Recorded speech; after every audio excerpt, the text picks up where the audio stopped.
Kita memasuki sebentar lagi bagian new normal. Banyak perdebatan, banyak pendapat tentang ini. Tetapi saya mau menambahkan dan kita sama-sama dengan bagian firman Tuhan saat ini di Roma 5 dengan perspektif yang berbeda. Perspektif iman tentu, rohani, pneumatik, spiritual. Di awal-awal, kurang lebih ketika Maret lalu, kita sudah 3 bulan kurang lebih ya Bapak Ibu berjalan dalam pandemi ini. Ada spanduk yang dipasang khususnya di pusat-pusat perbelanjaan, bunyinya begini: kalau berebut pasti kurang, kalau berbagi pasti, masih ingat? Iya, cukup. Kalau berebut pasti kurang, tapi kalau berbagi pasti cukup. Nah, ini yang pertama, langsung saja mari pegang. Ada 2 hal kita mau bawa, kita mau lakukan sama-sama. Yang pertama, Bapak Ibu dan saudara-saudari kekasih, kecukupan orang lain. Ayat 5 sebetulnya mengawali bagian untuk teks ini. Tetapi bagian kita untuk poin 1, nanti ayat 5 kita akan lihat lagi. Tetapi 6, 7, sampai 8 menjadi dasar dari bagian kecukupan ini. Izinkan saya ulangi. Demikian ayat 6 sampai 8. Karena waktu kita masih lemah, Kristus telah mati untuk kita orang-orang durhaka pada waktu yang ditentukan oleh Allah. Sebab tidak mudah seorang mau mati untuk orang yang benar, tetapi mungkin untuk orang yang baik ada orang yang berani mati. Akan tetapi Allah menunjukkan kasih-Nya kepada kita oleh karena Kristus telah mati untuk kita ketika kita masih berdosa.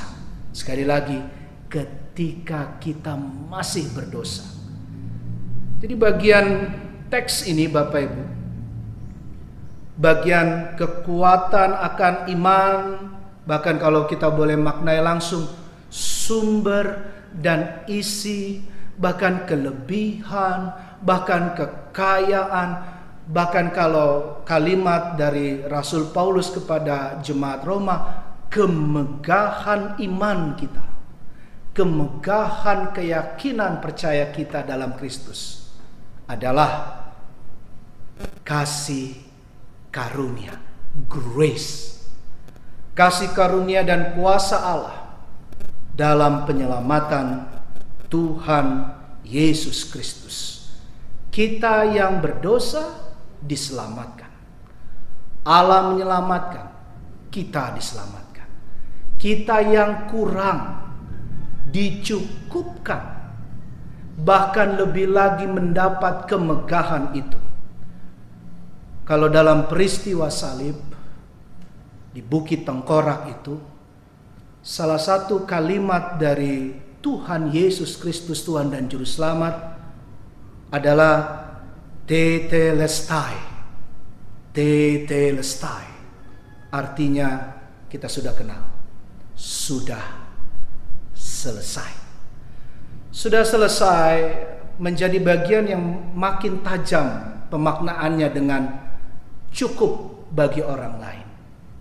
Itu berarti Tuhan mengajarkan kita dengan kematiannya di kayu salib, dengan berkat-berkat anugerahnya, penjagaan, teguran tiap hari, bahkan pemurnian selama masa pandemi ini, pakai masker, cuci tangan rajin, betul, jaga kesehatan, jaga keselamatan diri, bukan untuk diri sendiri, bukan Bapak Ibu, tapi untuk keselamatan orang lain. Nah, ini mencukupkan menjadi kecukupan bagi orang lain. Ayo maknai ini menjadi kekuatan dalam perjalanan hidup kita ke depan. Khususnya sekali lagi memasuki new normal. Yang new harus dari dalam dulu. Bahwa bukan aku saja, bukan egoku saja yang kupuaskan. Bukan apa yang cukup bagi gua, bagi saya, tapi apa yang bisa kubagikan mencukupkan kebahagiaan keluarga, kecukupan tetangga, teman, lingkungan, bahkan doa-doa kita untuk bangsa, negeri kita Indonesia tercinta, dan juga pemulihan kehidupan manusia secara global. Yang kedua, yang terakhir ini, kelebihan kita. Sekali lagi, kelebihan kita. Tadi saya sudah mengkristalisasi dan kita sudah sama-sama pegang bahwa kekayaan kemegahan, khususnya iman kita, adalah grace, kasih karunia. Nah, di dalam konteks Roma, jemaat yang secara intelektual canggih-canggih, kita tahu dalam pelajaran sejarah, pelajaran sejarah dunia, antropologi juga, Roma, manusia-manusia di Roma canggih-canggih betul Bapak Ibu Saudara. Secara intelektual khususnya. Gaya hidup, pola hidupnya juga. Tetapi ada yang kurang. Apa itu Pak Pendeta? Yang kurang apa Bapak Ibu? Iya. Mereka kadang gampang untuk tersandung secara iman. Nah, itulah mengapa langsung disebut oleh Paulus, Rasul Tuhan yang luar biasa ini, Roh Kudus. Tadi saya janji ayat 5 bukan? Tapi mari kita buka Alkitab kembali, coba lihat runtut lacak lagi 3-5. Roma 5 ayat 3-5. Roma 5 3-5. Dan bukan hanya itu saja, kita malah bermegah juga dalam kesengsaraan kita. Karena kita tahu bahwa kesengsaraan itu menimbulkan ketekunan, dan ketekunan menimbulkan tahan uji. Tahan uji menimbulkan apa Bapak Ibu? Ya, pengharapan. Dan pengharapan tidak mengecewakan. Nah, sampai di sini saya sebelum lanjutkan. Porsi step by step tadi, bagian-bagian level tadi itu bukan tingkatan, tetapi sebuah durasi perjalanan sebetulnya. Ya, seperti permaknaan perjalanan ke Emmaus oleh dua murid Yesus, dari yang tertutup menjadi terbuka, dari yang buta menjadi tercerahkan. Lihat, kita malah bermegah dalam kesengsaraan, karena kesengsaraan menimbulkan ketekunan. Jadi kesengsaraan, ketekunan menimbulkan apa tadi? Ya, tahan uji. Ada kesetiaan, ketaatan, dan tahan uji. Sekali lagi terakhir tadi, menimbulkan new normal. Pengharapan. Bahkan tidak hanya new normal, tapi kehidupan kita berikutnya. Bagaimana bentukan-bentukan Tuhan. Nah, saya lanjutkan. Setelah titik, dan pengharapan tidak mengecewakan. Karena kasih Allah telah dicurahkan di dalam hati kita. Ini dia yang saya maksudkan tadi di awal. Oleh Roh Kudus, R besar, K besar, Roh Kudus, Ruah yang telah dikaruniakan kepada kita. Roh Kudus yang ada di dalam hati Bapak Ibu Saudara. Roh Kudus yang membimbing pola fikir kognitif kita. Roh Kudus yang menuntun ucap bibir kalimat kata. Roh Kudus yang membimbing kita untuk menggunakan jempol dan jari jemari saat WA group, waktu kita menggunakan Zoom, waktu kita bertemu dengan Meet, dan macam-macam segala sesuatu. Untuk apa? Peduli dan semakin siap berbagi. Ini yang dimaksud tematik yang indah saat ini. Jadi kelebihan kita justru semakin harus membawa kesengsaraan kita untuk siap berbagi. Jadi cukup memang untuk diri sendiri, tapi cukup itu harus mencukupkan orang lain. Jadi kalau saya punya ungkapan supaya kita lebih mudah menggapainya dan melakukannya, mungkin dikasih tanda kutip ya Bapak Ibu, kemiskinan yang memperkaya orang lain. Kemiskinan yang memperkaya orang lain. Dalam secara teologis dan alkitabiah kita punya istilah mengosongkan diri. Nah, kemiskinan yang memperkaya orang lain itu tema kita sekali lagi, kelebihan kita. Kelebihan itu tidak hanya materi Bapak Ibu. Materi ya, tapi ada jauh lebih besar dari itu. Apa itu? Misalnya talenta. Itu kelebihan karena talenta Bapak Ibu mungkin tidak saya miliki. Sebaliknya juga demikian. Tapi juga pengalaman. Tapi juga apa? Kalau konteks sekarang yang paling indah dan sangat mahal, kesehatan. Karena kesehatan kita bukan hanya melulu untuk diri kita, tapi sekali lagi, tapi juga untuk orang lain. Dan banyak hal, kelebihan kita mencukupkan kekurangan orang lain. Mari doakan lebih banyak pihak lain. Jangan melulu dirimu, Bapak Ibu yang kekasih. Jangan melulu hanya doa keluarga, ya kan? Kadangkala kita tergoda hanya doakan diri sendiri dan keluarga kan. Tuhan, tolong istri saya, suami saya, anak-anak, orang tua, ya, oma, opa, opung doli, opung boru, yang pung, yang ti, amin. Sekarang saya mau lebih kita ditantang oleh sabda ini.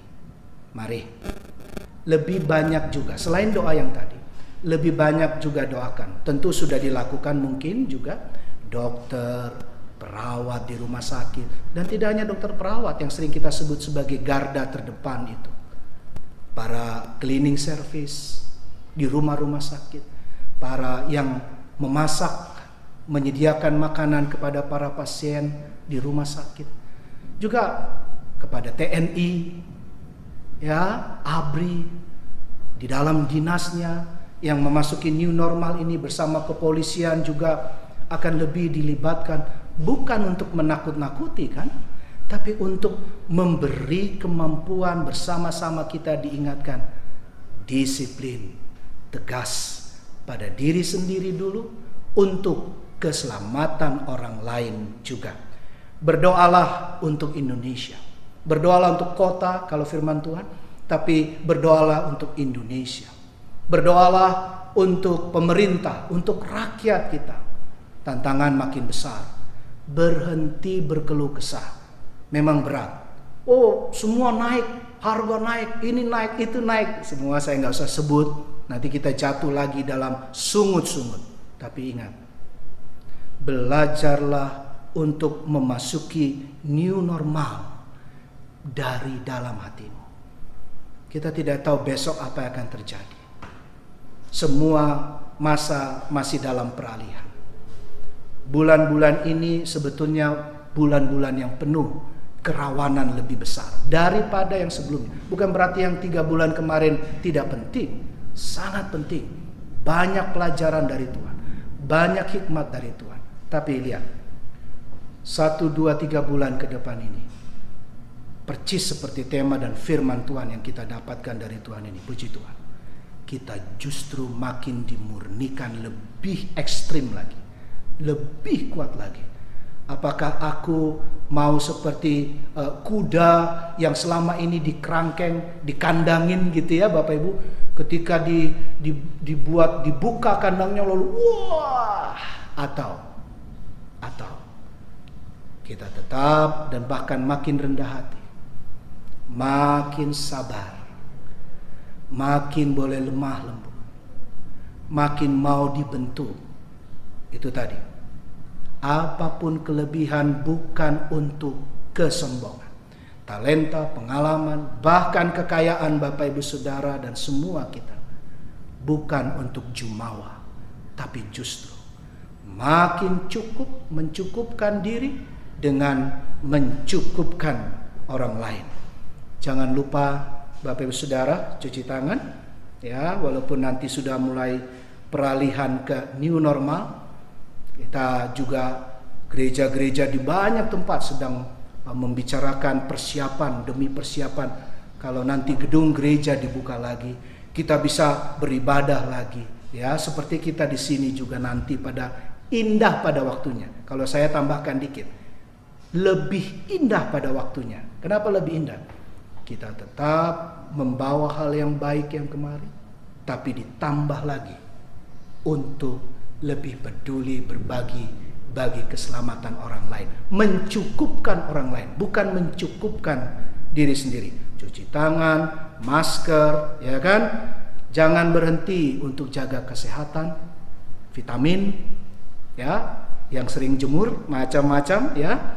Tetapi juga dalam dunia pendidikan, studi teman-teman, adik-adik, remaja, pemuda, dalam kuliah juga, mari tetap jaga baik jarak apapun, tapi juga kesehatan. Ya, dalam studimu, saya berdoa untuk studimu online, offline. Ada yang bilang setengah offline, setengah online. Silakan jalani itu dengan hikmat dari Tuhan. Makin mensyukuri kesempatan bisa kuliah, kesempatan bisa sekolah. Yang kerja juga begitu. Work from home, ya, atau nanti bisa office. Ada yang sudah bergiliran, ada yang dibagi setengah-setengah menurut ketentuan pemerintah, aturan pemerintah, dan juga protokoler kesehatan dan apapun. Jangan lupa bawa bekal makanan misalnya, alat-alat makanan sendiri, jangan ya masker dan apapun. Semua itu untuk kemuliaan Tuhan dan menghadirkan dirimu menjadi berkat bagi banyak orang. Tuhan menyiapkan seluruh kehidupan kita ke depan. Kelebihan-kelebihan yang Tuhan beri, khususnya 3 bulan perjalanan belakangan ini, boleh mencukupkan damai, sejahtera, dan jadi berkat bagi banyak orang lain. Tuhan Yesus memberkati.